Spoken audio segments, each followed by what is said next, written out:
Now in the 12th month, that is Adar, on the 13th day of the same, when the king's commandment and his decree drew near to be put in execution, in the day that the enemies of the Jews hoped to have power over them, though it was turned to the contrary, that the Jews had rule over them that hated them, the Jews gathered themselves together in their cities throughout all the provinces of the king Ahasuerus, to lay hand on such as sought their hurt.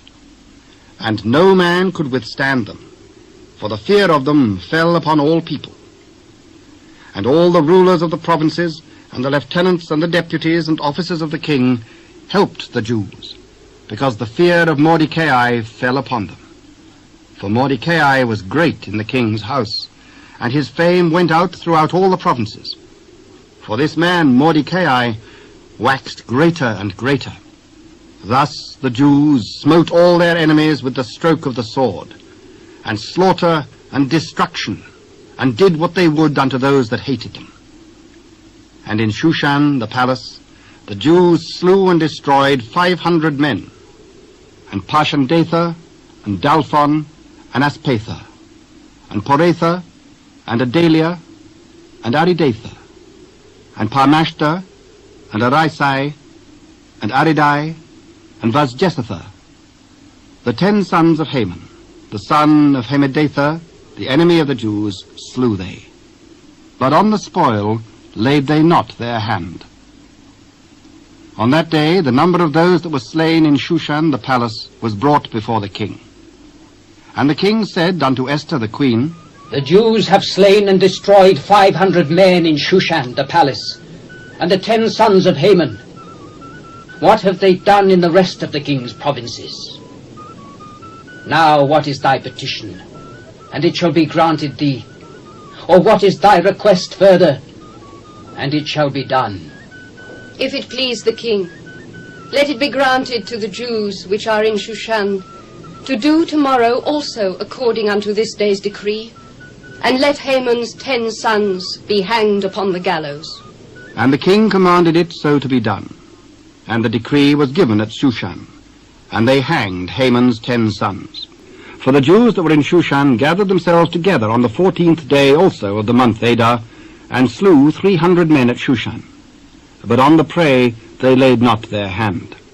But the other Jews that were in the king's provinces gathered themselves together and stood for their lives, and had rest from their enemies, and slew of their foes 75,000. But they laid not their hands on the prey, on the 13th day of the month Adar. And on the 14th day of the same rested they, and made it a day of feasting and gladness. But the Jews that were at Shushan assembled together on the 13th day thereof, and on the 14th thereof. And on the 15th day of the same they rested, and made it a day of feasting and gladness. Therefore the Jews of the villages that dwelt in the unwalled towns made the 14th day of the month Adar a day of gladness and feasting, and a good day, and of sending portions one to another. And Mordecai wrote these things, and sent letters unto all the Jews that were in all the provinces of the king Ahasuerus, both nigh and far, to establish this among them, that they should keep the 14th day of the month Adar, and the 15th day of the same, yearly, as the days wherein the Jews rested from their enemies, and the month which was turned unto them from sorrow to joy, and from mourning into a good day, that they should make them days of feasting and joy, and of sending portions one to another, and gifts to the poor. And the Jews undertook to do as they had begun, and as Mordecai had written unto them, because Haman, the son of Hammedatha, the Agagite, the enemy of all the Jews, had devised against the Jews to destroy them, and had cast pur, that is, the lot, to consume them and to destroy them. But when Esther came before the king, he commanded by letters that his wicked device, which he devised against the Jews, should return upon his own head, and that he and his sons should be hanged on the gallows. Wherefore they called these days Purim, after the name of Pur.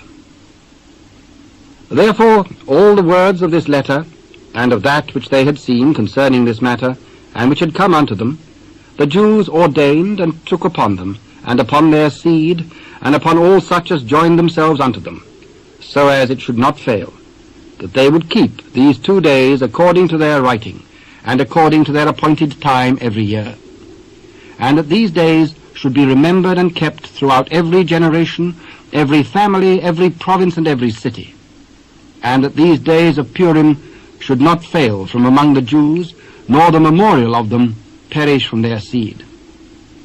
Then Esther the queen, the daughter of Abihail, and Mordecai the Jew, wrote with all authority to confirm this second letter of Purim.